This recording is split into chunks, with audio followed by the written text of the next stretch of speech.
샬롬, 태도에 관하여 5번째.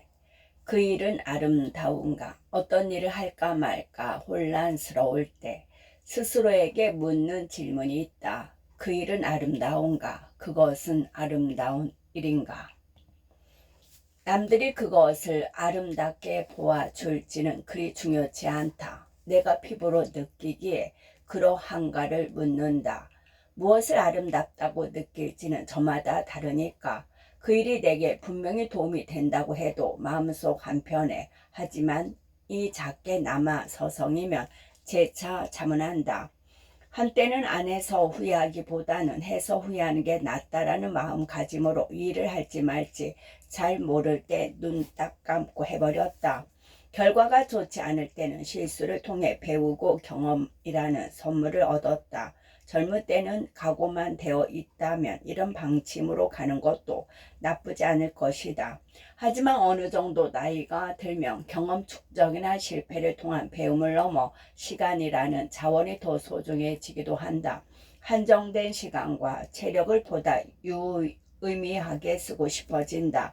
내가 원하는 돈 액수를 맞춰줄 것인가? 프리랜서라면 깔끔하게 일을 최소 얼마를 받으면 하겠다는 가이드라인으로 움직이는 것도 하나의 방법이다. 이따금 그다지 하고 싶지 않은 일에 대해서 원하는 금액을 조금 높게 책정해 두기도 한다. 그래야 고역스러운 과정이 있더라도 참고 완수할 수 있고 일을 받은 것을 자책하거나 남 탓하지 않을 수가 있다. 하지만 돈을 모으는 일이 인생의 최우선 순위가 아닐 때는 돈이 휘두를 수 있는 힘이 의외로 크지가 않다. 뿐만 아니라 글을 쓰는 작업이라면 자기 자신을 좋은 상태로 유지해야 할 의무가 있는데 가끔 돈을 선택의 기준으로 일을 받았다가 영혼이 좀먹는 호된 경험을 치르기도 한다. 그래서 지금은 언뜻 잘 모르겠다 싶을 때는 반드시 스스로에게 묻는다. 이 일은 아름다운지 아름다움이 얼마나 모호하고 관념적인 단어인가. 하지만 오히려 그렇기 때문에 상황과 조건이 다른 일들에 유연하게 적용되는 질문이다. 그 일을 아름답게 느낀다는 것은 내가 자연스럽게 이끌리고 있는지, 애쓰는 과정이 즐거운지, 필요하고 유의미한 일인지, 균형이 잡혀 있는지, 관여된 사람들의 성의를 가지고 그 일에 임하는지 등의 정성적인 가치를 묻는다. 그 일이 가져올 것 같은 좋은 기분의 다양한 모습들의 가능성을 아름다운가라는 간결한 언어로 스스로에게 물을 때 표정이 부드러워지고 속에서 부딪힘이 없다면 나는 그 일을 아름답다고 느끼는 것이다. 고로 일이 순조롭게 풀리도록 그 누구보다도 내가 노력을 다할 것을 안다. 그 즉각적인 감각, 마음속 깊은 곳에서 길어올린 속마음을 어떻게 존중하지 않을 수 있겠는가. 스스로를 자리에서 일으켜 세워 무언가를 하게 만드는 힘은 이성을 넘어 직관의 영역에 존재하는 것 같다. 단체 사진 모서리에 서기. 언제부터인가 아이가 학교 행사에서 찍은 단체 사진들에서 나와의 명징한 공통 본물을 발견하게 되었다. 아이는 학급 사진에서 대부분의 경우 맨 뒷줄, 맨 모서리에 서 있었다. 일견 아무도 춤추자고 하지 않은 여자아이처럼. 그런가 하면 단체 사진 정중한 맨 앞자리엔 어여쁜 외모에 한눈에 봐도 단짝 친구들인 서너 명이 함께 한껏 끼가 넘치는 포즈를 취하고 있다. 누가 봐도 반에서 가장 인기가 많은 아이들이다. 이런 것들은 참 예전부터 그대로다. 아이가 명백한 주인공이 아닌 상황이 조금 속상할 수도 있었지만 나는 아이의 표정을 주목한다. 아이는 사진 찍기 싫어 귀찮아 죽겠는데 끌려 나온 아이처럼 표정이 어째 떨떠름해 보인다. 이 아이는 다시 말해 단체 사진 맨 모서리에 깍두기처럼 서는 것을 전혀 개의치 않아 하고 있다. 아이는 10살 무렵 내게 짧은 편지를 쓴 적이 있다. 사랑하는 엄마에게 윤서가, 엄마, 내가 평범해 보인다는 게 좋다고 했잖아. 나도 그래. 그런데 친구들이 나를 좋아하긴 하지만 인기가 없어. 하지만 인기가 꼭 많이 있어야 되는 것도 아니고 그렇게 되고 싶지도 않아. 엄마 사랑해. 나는 이 편지에서 그래도 인기 있는 삶은 어떤 것일까? 약간은 궁금해하고 부러워하는 아이다움을 발견하고 미소 짓는다. 인기 있는 게 나쁜 건 아닐 테지만 그래도 무리해서까지 인기를 얻고 싶은 마음은 없다는 뜻으로 읽힌다. 나는 조금 감동받는다. 인기는 분명 없지만 인기가 꼭 있을 필요도 없지 뭐. 그래도 정말 중요한 친구들은 나를 확실히 좋아해 같은 태도를 내가 얼마나 사랑하는지 단체 사진 맨 모서리를 차지하는 것을 개의치 않는 마음은 얼마나 어여쁜지 더불어 내가 아이와 참 닮아 있음을 새삼 느낀다. 나는 다분히 인기가 없는 방향으로 가고 있다. 알아두면 좋은 사람들을 만나려고 애쓰고 싶지 않고 여러 사람들이 모이는 장소에 초대받아도 가지 않는다. 예전에 알고 지냈다고 갑자기 오랜만에 뭉치자라고 연락도 달갑지 않다. 의리상 도리상 시간을 내서 사람을 만나는 것이 싫었다. 의리나 도리는 되게 하고 싶지 않은 것에 명분을 줘야 하고 타인에게 만족을 주기 위해 내가 무리하는 것이니까 때 되면 만날 것이고 볼 사람은 또 어떻게든 보게 된다. 이런 까칠한 운둔형 성격 때문일까? 나는 친구가 별로 없는 편이다. 내가 친구라고 부르는 사람들은 아무리 꼽아봐도 대략 10명 이하이고 그 중에서 자주 연락을 취하거나 이따금 만나는 친구들은 고작 5명 이내다. 인간관계만큼은 영혼 없이 관리하고 싶지 않다. 외로움을 메우기 위해 만족스럽지 못한 인간관계를 유지하느니 그 시간에 혼자 책을 읽는 게 낫다. 그래도 어른이 되면 신뢰를 기반으로 한 인간관계를 가질 수 있어서 좋다. 단순히 지나거나 자주 시간을 같이 보내거나 같이 재밌게 어울리는 관계와는 다르다. 아무리 친하다고 해도 어떤 주제들에 대한 이야기를 솔직하게 하지 못하는 관계는 허탈하다. 상대가 충분히 이해해 줄지 불확실하고 말을 옮기지 않을지 걱정되고 이야기를 듣고 나면 나한테 상처받거나 되게 이질감을 느끼거나 나를 경멸하지 않을지 신경이 쓰인다. 나의 취약점을 사회의 역으로 이용할까봐 걱정도 된다. 반면 자주 만나거나 연락하지는 못한다고 해도 숨김없이 믿고 이야기할 수 있는 사람도 있다. 신의를 바탕으로 맺어진 관계이다 보니 애초에 편안하고 무리가 없다. 왜 신뢰감을 느끼는 것일까? 그것은 아마도 상대가 본질적으로 괜찮은 사람이기 때문일 것이다. 이해심이 깊고 포용력이 있고 입이 무겁고 편견에서 자유로우며 인생 경험이 많다. 나이와 상관없이 정신적으로 어른이고 비상적인 수다보다 본질적인 대화를 나눌 수 있다. 내가 만나본 이런 사람들의 대부분은 독립적인 개인이었고 자신의 소신이 있는 만큼 타인들의 다양한 생각을 존중할 줄 알았던 유연한 사람들이었다. 관계를 관리하고 싶지 않은 마음은 온라인에서도 마찬가지다. 소셜미디어를 하면서 내가 유념하는 것은 다음과 같다. 내가 쓰고 싶은 글을 쓴다. 답하고 싶지 않은 댓글은 답하지 않는다. 좋지 않은데 좋아요를 누르지 않는다. 내가 팔로우하고 싶은 계정을 팔로우하고 싶을 때 팔로우한다. 그 반대도 마찬가지. 남이 내게 써주기를 원하는 글을 쓰지 않는다. 남이 내게 바라는 모습을 연출하려고 애쓰지 않는다. 위로나 응원을 간접적으로 구걸하지 않는다. 유명한 사람들의 진문을 내세우지 않는다. 가급적 자기 검열을 하지 않는다. 나는 내가 아닌 모습으로 인기 있고 싶지 않다. 또한 사람들에게 쉽게 지치거나 질리고 싶지 않다. 스스로를 지킴과 동시에 사람들과의 관계도 자연스럽게 흐르도록 하고 싶다. 사람들은 내 인생 속으로 들어왔다가 또 나간다. 지금 내 곁에 있는 사람들은 진심으로 마음을 다해 아끼고 좋아하면 된다. 내가 할 수 있는 유일한 노력이라고는 나와 마음이 맞을 것 같은 사람들을 만날 수 있는 환경에 나를 데려다 놓아주는 것. 번지 쏘틀린 곳에서 자신을 억지로 끼워 맞추면서까지 인간관계를 맺을 필요를 없어 보인다. 나는 어떤 사람과 관계를 맺을 때 그 사람의 비상적인 외피보다 그 사람의 연한 내면의 인간다운 감정을 귀하게 여기고 싶다.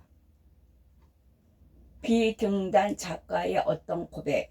직장인에게 글을 쓰는 프리랜서가 되고 나서 한참 후 어느 날부턴가 사람들이 나를 자연스럽게 작가님이라고 부르기 시작했다. 이것은 당시 내게 무척 놀라운 변화였다. 왜냐하면 그 전까지는 일로 만난 적지 않은 사람들이 내 이름 뒤에 시를 붙일까, 작가님을 붙일까 몇 초간 머뭇거리는 게 눈이 빤히 보였기 때문이다. 미국처럼 이름을 부르거나를 깔끔하게 보편적 직함이 있었다면 상호간에 변하겠지만 그게 아니더라도 등단하지 않은 저자에 대해 작가라는 호칭을 붙일 것이냐의 문제로 흔들리는 모습을 지켜보는 것은 그 나름대로 무척 흥미로운 일이었다. 신춘문예나 신인문학상을 타서 소설집이라도 한 권 냈으면 호칭 문제는 처음부터 없었을 것이다. 한국과 일본에는 등단이라는 고유의 작가 등용문 시스템이 존재하는데 나는 신춘문예에 딱 한 번 서너 군데 응모해 봤는데 다 떨어졌고 그 대신 회사를 다니면서 잡지에 연재 칼럼을 쓰게 된 것을 계기로 여러 매체에 글을 쓰다가 지금에 이르렀다. 비소설류의 책을 5권 쓰기까지 작가 호칭은 들어보지 못했다. 6번째로 출간한 책이 첫 소설집이었는데 이것이 어쩌다가 꽤 잘 팔리는 바람에 그때부터 미묘한 혼돈과 균열이 일어났다. 출판사에선 관례상 선생님이라는 호칭을 저자들에게 사용해서 익숙했지만 물론 초창기 몇 권째까지는 임경선 씨라고 불렸다. 더러 함께 다음 책을 출간하고자 다가온 몇몇 이들이 의도적으로 작가님이라는 호칭을 강조하고 또 강조하면서 내 안색을 살피던 모습이 뇌리 한 구석에 여전히 남아있다. 아마도 나를 기분 좋게 할 요량이었던 것 같다. 나로서는 임경선 씨나 경선님도 다 괜찮았다. 그저 언니만 아니면 된다. 호칭 인프레이션은 이미 저수업으로 전업하기 전에 기업체에서 누릴 만큼 누렸다. 뭉단에서 등단하지 않았다고 해서 작가라고 불러주지 않는 것에 화가 난 것이 아니다. 작가라고 불러줘야 할까 말까를 고민하는 어색한 머뭇거림을 감출 줄 모르는 그 무신경함에 짜증이 났던 것 같다. 첫 소설을 내고 시간이 조금 더 흘러 에세이 엄마와 연애할 때를 냈을 즈음부터 갑자기 주변의 대다수 사람들이 아무런 거스림 없이 자연스럽게 작가라는 타이틀을 붙여주게 되었다. 마침내 작가라고 불려서 좋다기보다 상대가 나의 호칭을 두고 바로 앞에서 고민하는 모습을 볼 필요가 없다는 것이 안도되었다. 이야기는 여기서 간단히 끝나지 않는다. 그즈음 다른 비등단 작가들이 쓴 소설 속 저자 프로필에는 이런 말들이 종종 등장했다. 나는 아직 작가라는 호칭이 불편하다. 나는 스스로 아직은 작가라고 생각하지 않는다. 앞으로 계속해서 글을 열심히 써나가면서 진짜 작가가 될 것이다. 공식적인 루트로 등단도 하지 않았는데 감히 소설 따위를 써서 왠지 미안하고 계면쩍어 하는 어떤 죄수처를 보게 되는데 나는 그 겸손함이 유쾌하지가 않았다. 왜냐하면 그 글을 쓴 사람 본인이 작가라는 타이틀에 관한 의미 부여를 하고 있다고 생각했기 때문이다. 물론 신춘문예의 단편 소설로 등단하기 위해서는 약 1000대 1의 경쟁을 뚫어야 하고 문학상 장편 소설로 등단하기 위해서는 최소 200대 1의 경쟁을 해야 하는 어려움에 대해서도 들었다. 그렇다고 해도 등단 시스템을 거치지 않고 소설을 쓰는데 괜히 떳떳지 못해야만 할 것 같은 저 자세가 속이 상했다.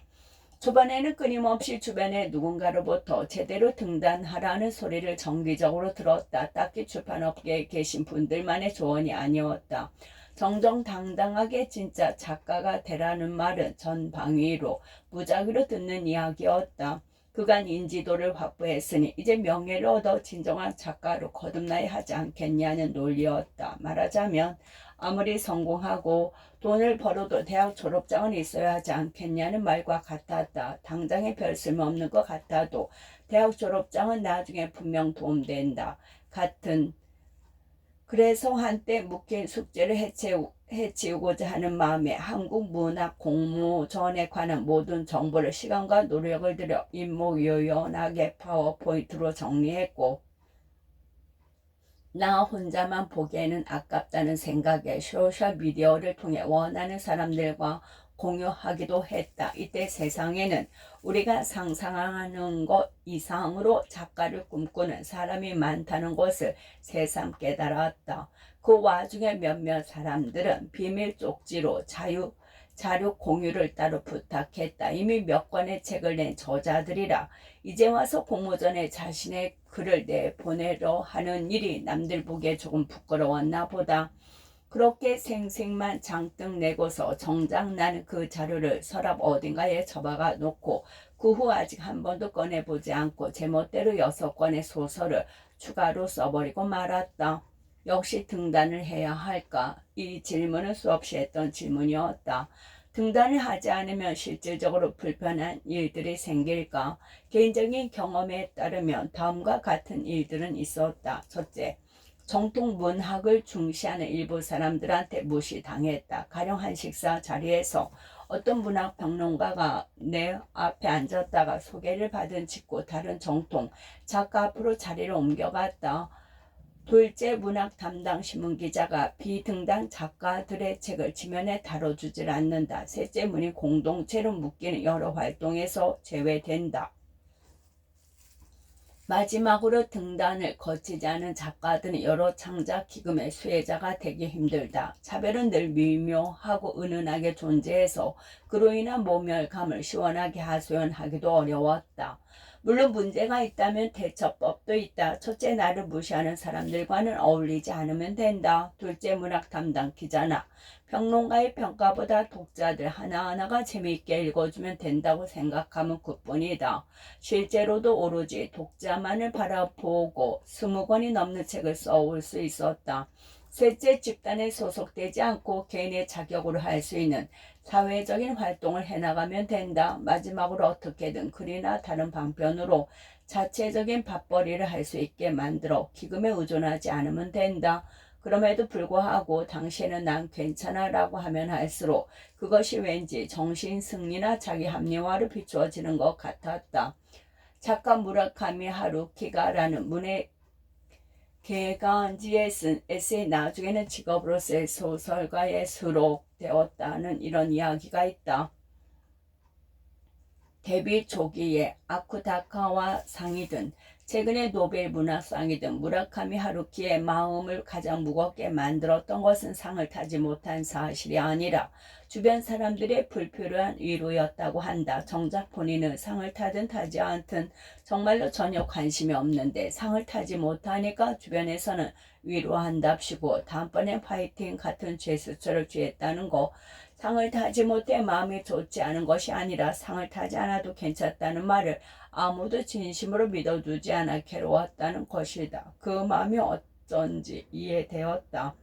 한국의 많은 소설가들은 글만 써서는 먹고 살지 못한다. 초판도 미처 다 팔리지 않는 작품이 수두룩하기 때문이다. 그럼에도 불구하고 그들은 영원히 작가이자 소설가일 것이다. 한동안 글쓰기를 쉬더라도 그들에게는 등단과 문학상이라는 인증서가 있으니 언제라도 다시 돌아오면 되지 않을까.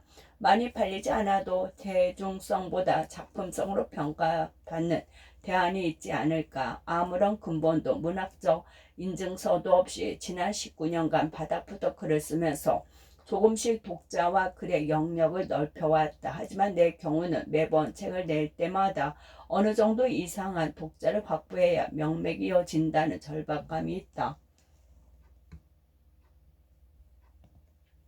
소속된 곳이 없으니 판매가 저조해지는 순간 존재 이유가 사라지게 될 것만 같았다. 독자를 잃게 되면 어디에도 갈 곳이 없을 것만 같았다. 하지만 이제는 그 절박감이야말로 나를 앞으로 내딛게 하는 가장 강력한 동력임을 안다. 한편 작가로 불리기 시작했던 그 당시 반대쪽에서는 다른 방향으로 나를 잡아당겼다. 방송 좀 나가. 방송을 타야 책도 더 팔리지. 일단 무조건 유명해져야 해. 예나 지금이나 나는 글을 써서 생활하고 싶다. 내게는 아직도 글을 써서 책으로 만드는 일이 가장 자극적이고 충만한 일이다. 많은 대중들에게 소극적으로 알려지기보다 일부의 독자들이라도 능동적으로 나의 책을 사고 읽어주었으면 한다. 그리고 이건 몹시 이상한 얘기일 수도 있는데 나는 별로 유명해지고 싶지 않았다. 책이 많이 팔려 결과적으로 이름이 알려지는 것은 어쩔 수 없으나 책을 많이 팔고 싶어서 일단 유명해지려고 애쓰는 일은 내키지 않았다. 한창 텔레비전 채널이 많이 생기던 무렵 주변 사람들은 왜 섭외오는 텔레비전 고정 출연을 죄다 마다하냐고 나무랐다. 그런 말들을 해준 사람들은 나를 인간적으로 아끼고 내가 잘 되기를 바라는 사람들이었기 때문에 한 귀로 듣고 다른 귀로 흘리기가 힘들었다. 비등단 작가들은 이런 이야기도 많이 듣게 된다. 넌 문단에 속해 있지 않기 때문에 오히려 대중적으로 자유롭게 활동 영역을 넓혀야 해. 그러나 무엇이든 나와 맞고 맞지 않고는 중요했다. 내키지 않는 방송 매체 고정 출연과 매체 인터뷰들을 거절했다. 내가 이미 충분히 유명해서 설마. 게다가 사람 잊히는 것 한순간이다. 말은 쉽지만 매체에 나오지 않으면 잊히기 쉬운 프리랜서에겐 큰 결단이 필요한 일이었다. 광고 효과와 매체 운영과 판촉 전략에 골몰하는 직장 생활을 했던 내가 즉각적인 인지도 확장에 짭짤한 방송 매체를 몸소 거절한다는 것이 어떤 의미인지 대중 상대 마케팅의 현실적 함의를 그 누구보다도 잘한다고 자부하는 내가 감히 그랬다는 것은 그 누구보다도 나 자신에게 꽤 의미심장한 일이었다. 품위를 지키기 위해 방송은 멀리 하냐는 질문을 들을 때도 전혀 와닿지 않았다. 애초에 난 품위와는 거리가 좀 있기는 하지만 방송이 사람을 즉각적으로 싸구려로 만들진 않는다. 다만 나와 맞냐 안 맞냐에 대한 직감이 가동할 뿐이다. 까탈스럽게 구는 나를 볼 때마다 내가 지금 객관적으로 찬밥 더운 밥 가릴 신세냐 한심스럽기도 했다. 이런 것도 한철이라 섭외오는 거 계속 거절하다 보면 언젠가 내가 원해도 그쪽에서 연락하지 않을걸. 이 말도 틀린 말이 아니었다. 다 거절하니까 이젠 깔끔하게 들어오지 않게 되어 고민할 필요도 없게 되니 괜히 거절했나 후회한 순간도 있었다. 한때 방송 좀 나가 일단 유명해져야 해 소리를 들었던 것만큼 어느 한 시절에 유튜브 좀 해. 왜 유튜브 안 해? 라는 소리도 귀가 따가울 정도로 들었다. 한때 유튜브 채널을 열기는커녕 즐겨보지도 않았다. 유튜브가 나쁜 매체라는 게 아니라 게임을 안 하는 것처럼 그냥 나와 맞지 않을 뿐이다. 그러나 결과적으로는 내가 한 선택들에 만족한다. 모든 선택에는 나름의 이유가 분명히 존재했기 때문이다. 브랜드 호감도나 브랜드 중성도, 브랜드 인지도에 기반이 되어 줘야 한다는 걸 알지만 그때나 지금이나 마냥 유명해지고 알려지기보다 내가 제대로 이해받고 싶은 방식으로 이해받고 사랑받고 싶은 호감도나 중성도 마음을 더 소중히 했다. 잃는 것은 두려워하는 게 있다면 그것은 품위가 아니라 고요함이 아닐까? 대체 불가능한 고요함이 있으면 쉽게 시장 변화에 휘둘리지 않을 것이라 믿는다. 그뿐인가? 유례 없는 출판계 불황은 늘 있던 이야기지만 OTT 보급과 핸드폰 중독 등과 더불어 책은 더더욱 읽히지 않게 되어 작가는 영상화로 활로를 모색해야 한다는 암묵적 분위기가 감들기도 했다. 마치 더 늦기 전에 노아의 방주에 올라타야 한다는 듯이 더 노골적으로 영상화를 염두에 두고 작품을 써야 한다는 이야기도 나왔다.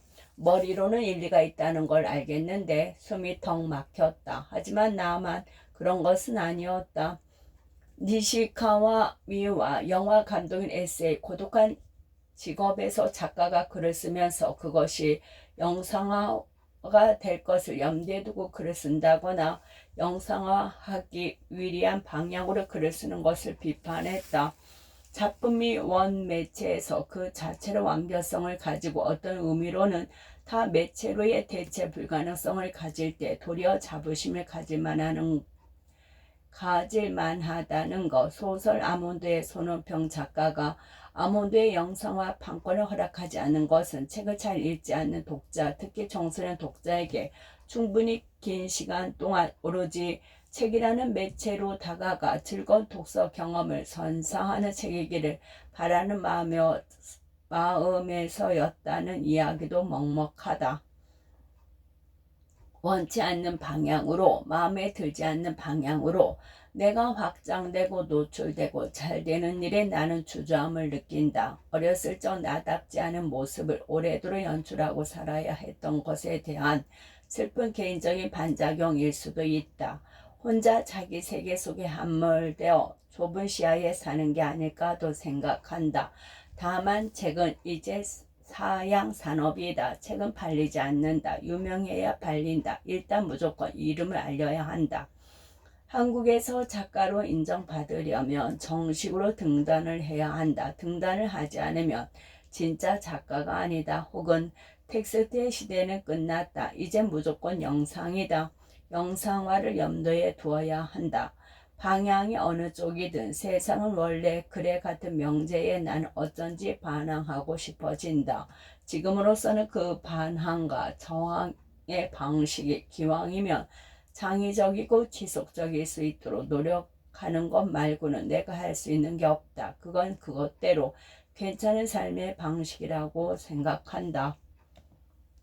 누구나 원한다고 꿈을 이룰 수 있는 것은 아니다.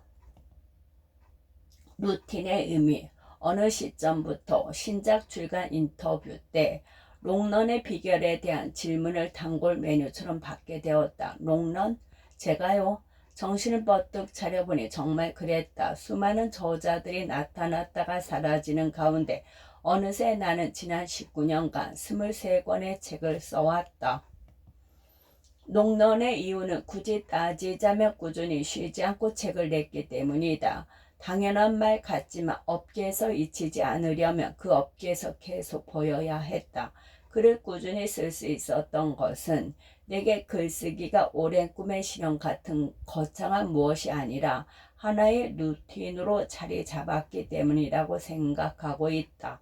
앞서 말한 바 작가가 된 것은 질병과 퇴사로 인한 자선의 선택이었다. 오랜 직장인 생활로 출근이 루틴이 몸에 새겨진 나는 조금씩 건강을 회복하면서 회사에 출근하듯이 매일 아침 서너 시간 집중해서 글을 썼다. 육아와 병행하면서 하다못해 시간을 조금도 허투루 쓸 수가 없었다. 뜸들일 여유도 없이 자리에 앉자마자 원고 작업에 들어갔다. 그러다 보니 일정 시간이 지나면 자연스레 한 권의 책이 완성되기를 반복했다. 한때는 체력이 완전히 돌아오면 다시 회사로 복귀하려고 했지만 글쓰기 루틴이 점점 몸에 배어 책은 계속 나오지 덩달아 독자들이 늘어가지 하다 보니 빼도 박도 못하게 어느새 롱런 작가가 되어 있었다. 정말이지 마차 끄는 말처럼 눈 양옆을 가리고 바로 앞만 보고 꾸역꾸역 걸어간 죄밖에 없다. 루틴이 이렇게 무섭다.